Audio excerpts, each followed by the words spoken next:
Welcome to Decoding Retirement. Hi, I'm your host, Bob Powell, and today we're going to go behind the headlines and behind the scenes with Ed Slott, who is America's IRA expert and author of Retirement Savings Time Bomb Ticks Louder. Ed, welcome. Great to be here. That's an ominous title, huh? It's a great title, and we're going to go through this whole book today. Okay, good. Start reading. Yeah. We only have, unfortunately, 24 minutes. So let's start here. So you want me to explain the tax code in 24 minutes? Well, we could start there. I could do it in about 10 seconds. Yeah, I don't want to lose my audience just yet. Okay, we're just getting going. Let's wait a little bit. But let's start with IRAs. That you're an expert in America on IRAs, and I often think, why would anyone want to own an IRA, given how complicated it is when you think about how to get money out and who owns an IRA after I die? So. Right. Well, when they were created, the idea was good. You got a tax deduction, and beneficiaries could do what we used to call the stretch IRA. So it had some good qualities. IRAs were always tough to work with because it was always this minefield of rules. It was like an obstacle course just to get your money out, your own money. Right. It was ridiculous. But we put up with it because the benefits on the back end, mainly the beneficiaries going out 30, 40, 50 years, was a good deal.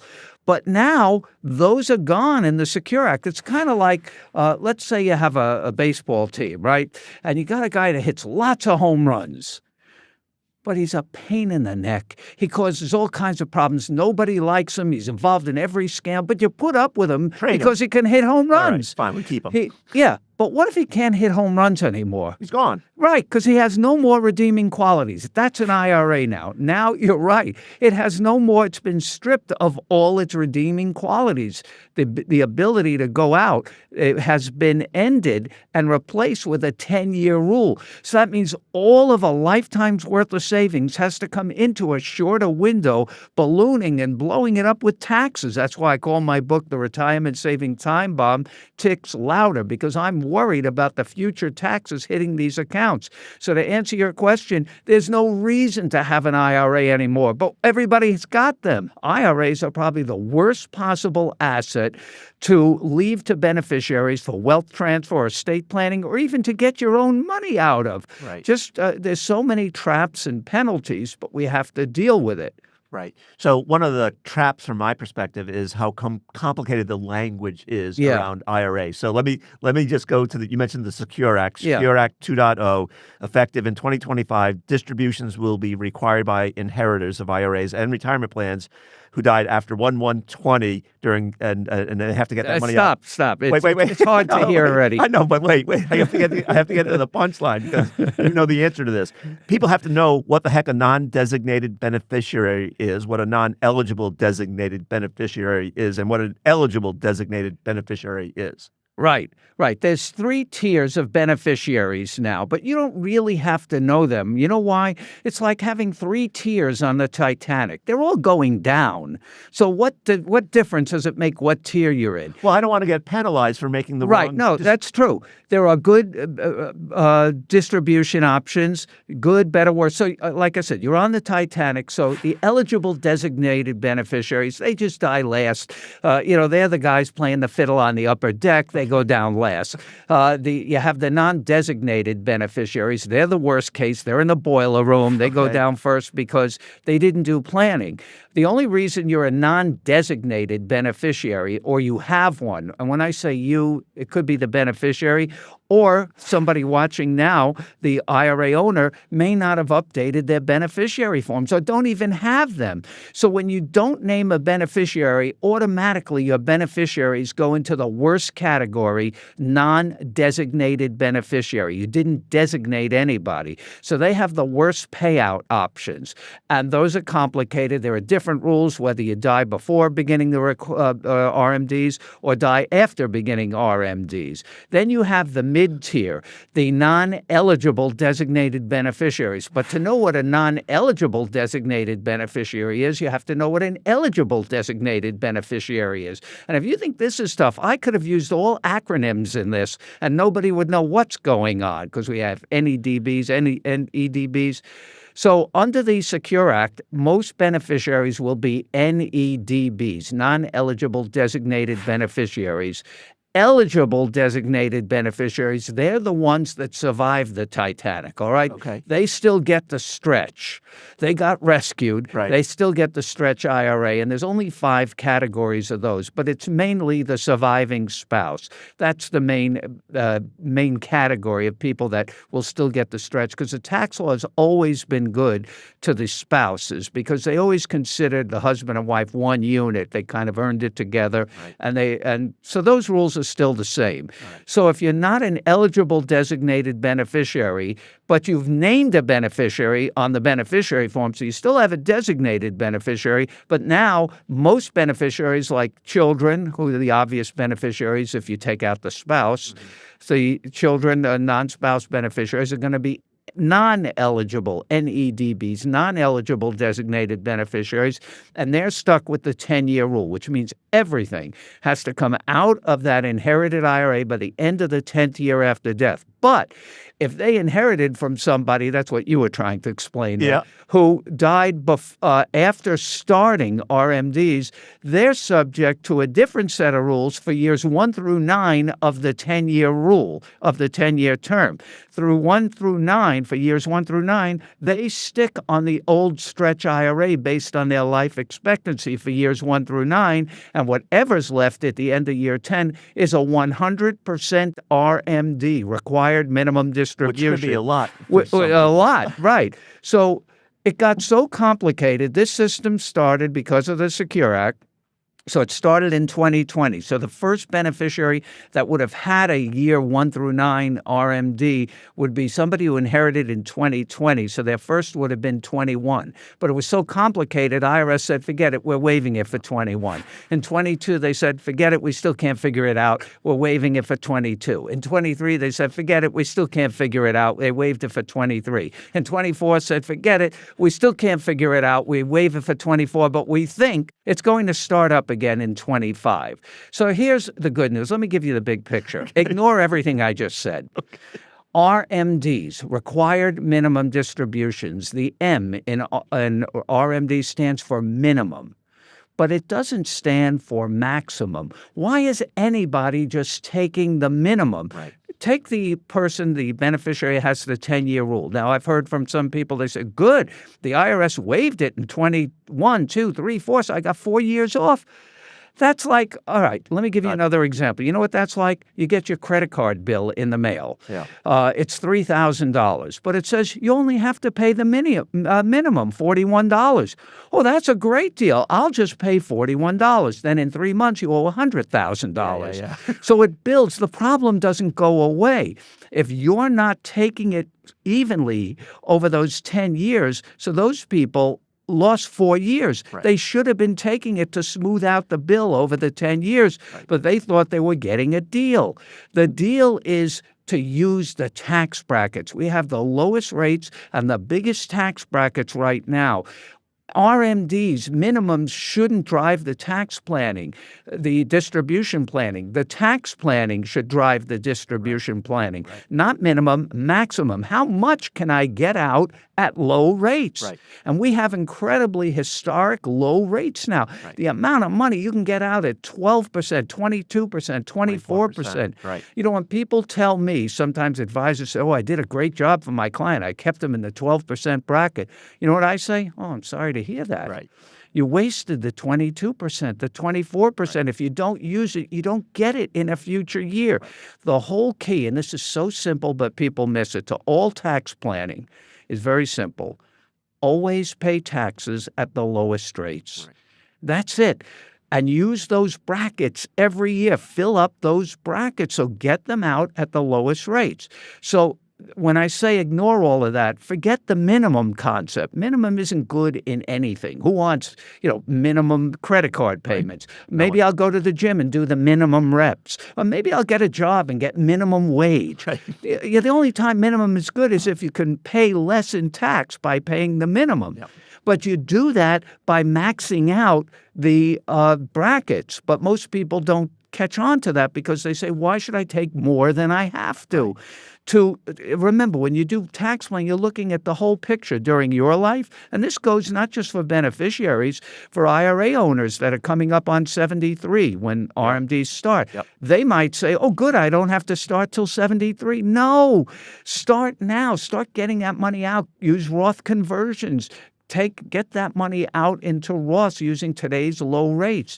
That's how you beat this game. That's how you make the tax rules compound in your favor rather than against you. Right. But most people don't see the big long-term pictures. What's the least I can do now? So the good news is you gave us a lot of terms to decode. Oh, yeah. So I appreciate that. There's no decoding this. This would just blow up the whole. But all right, so you talked about Secure Act 2.0. Well, Secure and Secure 2.0. And, right. Yeah. And there are now many provisions that are going into effect in 2025, 2026, 2027, 2033. Are there some things that people need to know about, at least for 2025? For now, there are provisions all over the place, and it's the wackiest law because it was all done with budget gimmicks. It used to be a time, and you probably remember this, when they enacted a tax law, it was effective on the day of enactment. That was it. That was the law that day. Now we have these tax laws like Secure 2.0. Some of it's effective retroactively. Some was effective in 23, some 24, like you said, some 25, 26. It's crazy to keep track. We keep a cheat sheet in our office when people say, when does this provision take effect?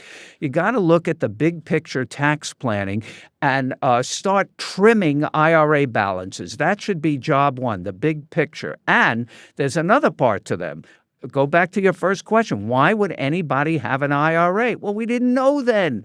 So we have IRAs. I don't because I took my own advice. I have everything in Roths. Back in 2010, I'm sure we did interviews back then. I begged people to take that deal the government gave us in 2010. I converted everything in 2010 because if you remember, before 2010, you couldn't convert if your income exceeded $100,000. They eliminated that. Why did Congress do that? Like always, they needed money. And they got my money and everybody else's, but it was the deal of the century.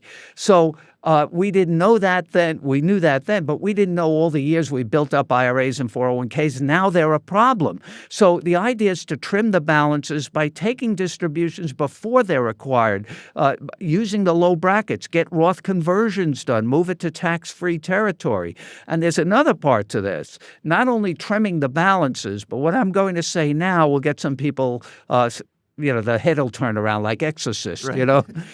Stop contributing to 401ks and IRAs. Instead, Roth 401ks or Roth IRAs. So the minute I said that, matter of fact, at the program you were at, I said that to a group of seasoned advisors that understand it. Ed, stop contributing to 401ks. What do you think they complained about? Why would I do that? What about the match? Mm-hmm. The match, those rules change. You'll get the match goes to the Roth 401k now. That's new. So you get more piling away tax-free. Then other people tell me, but wait a minute, if I don't do the 401k, I lose the deduction. It's not a real deduction. People have to understand that's only a temporary deduction. To me, a real deduction is like when you deduct mortgage interest or charity. You keep that. You never have to give that back. When you take a deduction and I don't even like calling it a deduction. It's an exclusion from income. But your W-2 is reduced by the amount you put into the 401k. But when you take that so-called deduction, you know what that really is? That's a loan you're taking from the government to be repaid at the worst possible time in retirement when you don't even know how high the rates might go. So that's a trap. So stop with the 401k. Stop adding to the problem. We already know these accounts are problems now due to the change in tax law, which we put up with all of those years because it had some redeeming good qualities. Now they don't. Now they're just horror shows. So the real big picture is don't worry about minimums. See how much you can trim these down. You can do it with Roth conversions. If you're charitably inclined, you can get money out at 0%. If you give it to charity, that's through QCDs, qualified charitable distributions. And that's a great provision. The only negative with that is that not enough people can take advantage of it. It's only available to IRA owners who are 70 and a half years old or older, but it's a great provision. So, Ed, we have to take a short break. Okay. And when we come back, we're going to ask you a question to answer from a reader in a segment we call Ask Bob. Okay. Welcome back to Decoding Retirement. We're here with Ed Slott, America's IRA expert. And now it's time for the segment that we call Ask Bob, where we answer a reader question. And the good news about this question, Ed, is that you're here in studio with us, so I don't have to answer it. Oh, good. You will. And so it should like be this. called Ask Ed. All right. We'll call it Ask Ed for this segment. I'm thinking about doing a Roth IRA conversion. How would I evaluate? I already like the guy. How would I? I like him too, and I'm going to like the answer. How would I evaluate whether to do a Roth IRA conversion or not? Well, it's based on the tax rates you'll pay, but I believe the whole Roth conversion thing is just a big bet you're placing on where you think your future tax rates will be. If you think they'll be higher in retirement, you win that bet. So then I would say convert. Of course, you have to look at your own rates and your brackets now versus what you think they'll be in the future. For most people, I think it's a good bet. But some people say, and I get this from consumers a lot of times when I do retirement programs for consumers, they said, well, then based on what you're saying, I'll be in a lower bracket in retirement because I won't have my W-2. That makes sense. It's actually logical. Right. But logic and tax law don't mix, as you know. I call that the number one myth in retirement, that you'll be in a lower bracket in retirement. You know why? Because if you ignore this issue, the IRA, in other words, you say, well, I'll convert later, this doesn't go away. The problem doesn't go away. The IRA continues to grow and grow like a weed. You do something, it's just an investor, maybe it does. Right? Well, yeah, but part of it is owned by the government already. That's the problem. So the tax bill is also growing, compounding against you. So what happens is when you finally get to retirement and you don't have a W-2 anymore and you think you'll be in a lower bracket, chances are, if you let this IRA grow, your RMDs could far exceed, if you have a large enough IRA, what your income was. I had this with a guy once, a client, years ago, and I told him about the Roth IRA all these years. He said, nope, I'll be in a lower bracket. I'm going to wait till I retire. So finally, he comes in for his taxes in the first year of full retirement, no W-2. And he's all happy, getting ready. Oh, I can't wait till this comes out. I give him the return. He said, how could this be? My income's higher than my best earnings years. How could this be? How did this happen? I said, because you never listen to me. That's how. If you had done the Roth conversions, you wouldn't have this large IRA. You'd have a nice Roth IRA, absolutely tax-free, no RMDs, no problems, no tax issues, but you wanted to wait till you thought you'd be in a lower bracket in retirement. So that's on the income side. The RMDs could push your income higher. But on the deduction side, the deductions are generally lower in retirement. Most retired people don't have a home mortgage anymore, so they don't have mortgage interest, or they're not contributing to a 401k, so they don't have those deductions, and they generally have no tax breaks for children or dependent people, people relying on one of these dependent credits, deductions, things like that.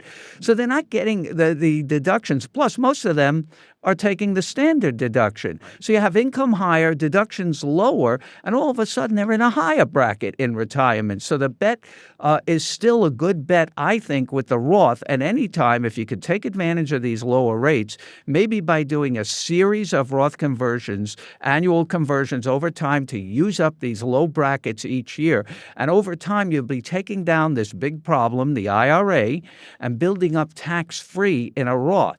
The big benefits for the Roth is, first of all, when you convert to a Roth, you're in control of how much tax you pay. If you wait till you're forced to take it out with RMDs at 70 and 73, now it's out of your control. Now you're on the government plan. Now you're constrained. You must take out a certain amount no matter where it pushes you in your tax rates, and it's out of your control. Why not control your tax rates, which you can do with the Roth IRA conversions? You can control the amount of tax you'll pay each year to fit exactly your plan. And then in retirement, Roth IRAs have no RMDs during your lifetime, and even under the Secure Act, and 10 years beyond tax-free to your beneficiaries. Your beneficiaries will still have to pull that money out by the end of the 10th year after death, but it will be all income tax-free. So all of that Roth will be growing, compounding, accumulating for you tax-free. You're always better off with tax-free. Just keep more of your money. So I'm a big Roth fan. I think everybody should at least look at that. Yeah. So that was our segment that we call Ask Ed, and I think we answered the reader question. But again, it's hard to tell somebody to write the big check. Right. But my point is when people say, but I have to pay all this tax, I say this is money. There's no choice here. It's not if, but when. This tax will have to be paid, and every day that goes by that you ignore the problem, it doesn't go away. You can't, bury your head in the sand or whatever that saying is. Sort of like Henny Youngman once said, when I read about the evils of drinking, I gave up reading. That's right. You can't ignore the problem. It's not going away. It's almost like your IRA is loaded with termites eating away at it. Like at a house. Imagine you had a house that was full of termites. Would you say, let's add another story to that? Yeah. Or let's build out, make it more? No. The termites are the taxes building up in an IRA.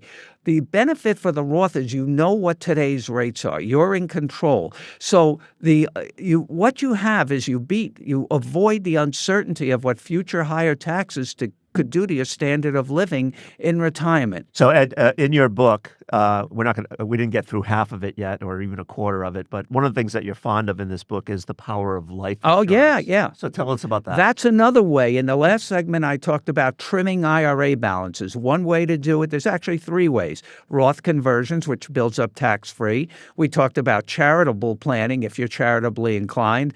But the most powerful is with life insurance. And just so you know, so the listeners know, I do not sell life insurance. I don't sell stocks, bonds, funds, insurance, annuities, none of that. I'm a tax advisor.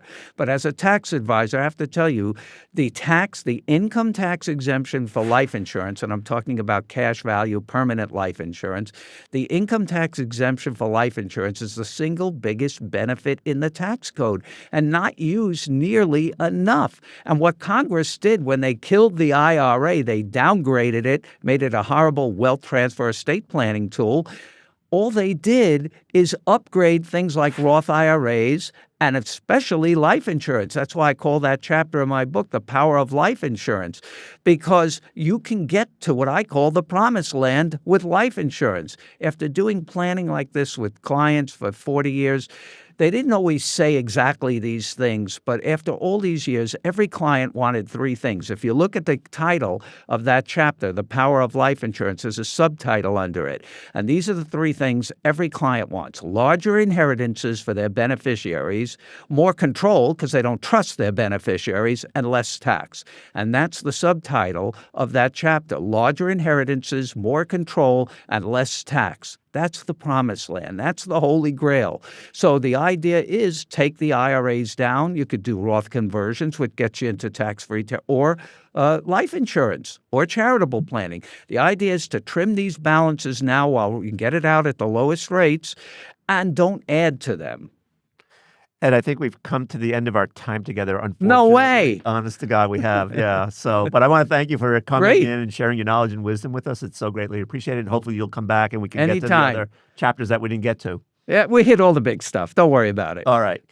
You've got the master plan. Larger inheritances, more control, and less tax. I'm all in. If you've got questions about money or retirement, you can email me at askbob@yahoofinance.com, and we'll answer them in a future episode. So that's it for this week's episode of Decoding Retirement. We hope we provided you with some actionable advice to help you better plan for or live in retirement. And don't forget, for the latest retirement news and expert analysis, visit yahoofinance.com. This content was not intended to be financial advice and should not be used as a substitute for professional financial services.